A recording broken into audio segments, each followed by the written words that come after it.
बहुत ही प्यारे बच्चों, आज का हमारा विषय संज्ञा और उसके भेद।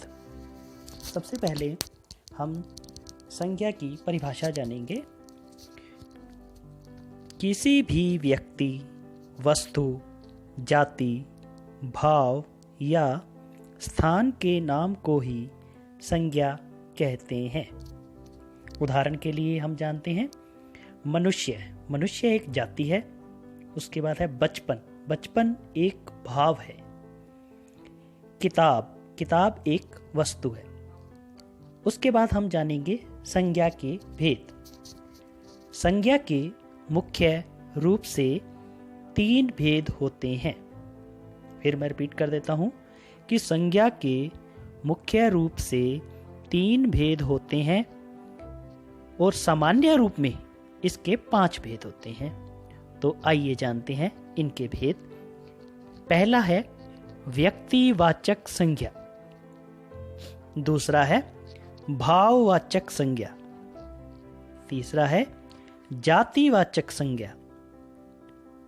उसके बाद है सामान्य रूप से माने जाने वाले 2 भेद और वो हैं द्रव्यवाचक और समूहवाचक। समूहवाचक को ही समुदायवाचक संज्ञा भी कहते हैं। सबसे पहले हम व्यक्तिवाचक संज्ञा के बारे में जानेंगे। परिभाषा जानते हैं।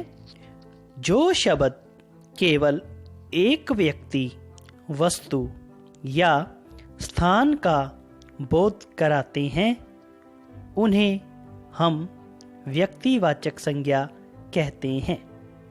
जैसे भारत स्थान का नाम है, साइकिल एक वस्तु का नाम है, महात्मा गांधी एक व्यक्ति का नाम है।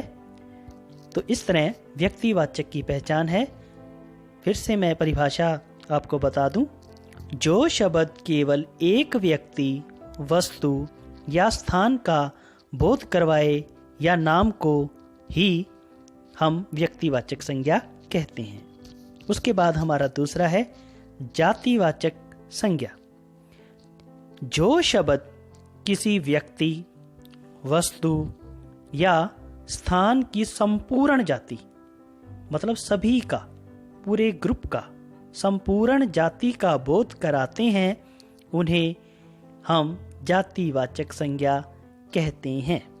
उदाहरण के लिए जैसे आजकल बहुत प्रचलित है मोबाइल अब नोकिया का भी हो सकता है, सैमसंग का भी हो सकता है और किसी अन्य कंपनी का भी हो सकता है। तो इसलिए मोबाइल एक वस्तु है और एक ग्रुप, समूह का नाम है। उसके बाद गांव कोई भी हो सकता है। किसी भी गांव के लिए हम गांव का शब्द प्रयोग करते हैं।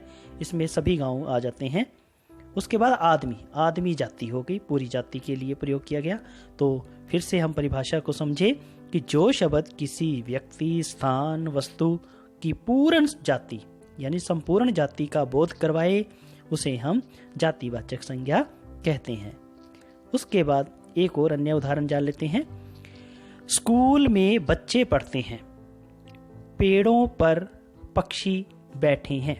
इन वाक्यों में आप देखिए कि बच्चे, पक्षी ये सब जातिवाचक के लिए प्रयोग किए गए हैं।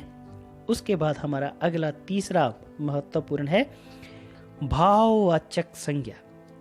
जो शब्द किसी चीज या पदार्थ की अवस्था, दशा या भाव का बोध कराते हैं उन शब्दों को भाववाचक संज्ञा कहते हैं। उदाहरण के लिए जैसे बुढ़ापा, बचपन, गर्मी, सर्दी आदि। फिर से आप समझ लीजिए कि भाव वो हैं जो हम महसूस करते हैं।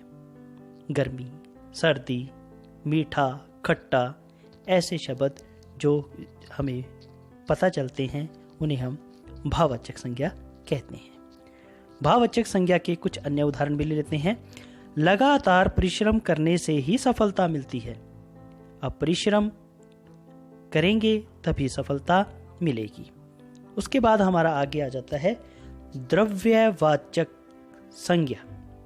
जो शब्द किसी धातु, द्रव्य का बोध कराते हैं उन्हें हम द्रव्यवाचक संज्ञा कहते हैं, जैसे कोयला, तेल, पानी आदि।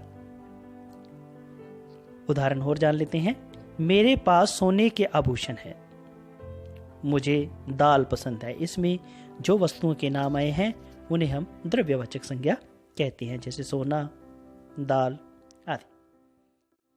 आगे है समुदायवाचक संज्ञा। जिन संज्ञा शब्दों से किसी भी व्यक्ति या वस्तु के समूह का बोध हो, ध्यान से समझिए, जिन संज्ञा शब्दों से किसी भी व्यक्ति या वस्तु के समूह का पता लगे या ज्यादा का पता लगे, उन शब्दों को समूहवाचक या समुदायवाचक संज्ञा कहते हैं, जैसे भीड़, झुंड आदि। आगे उदाहरण जान लेते हैं, जैसे है भारतीय सेना। अब सेना बहुत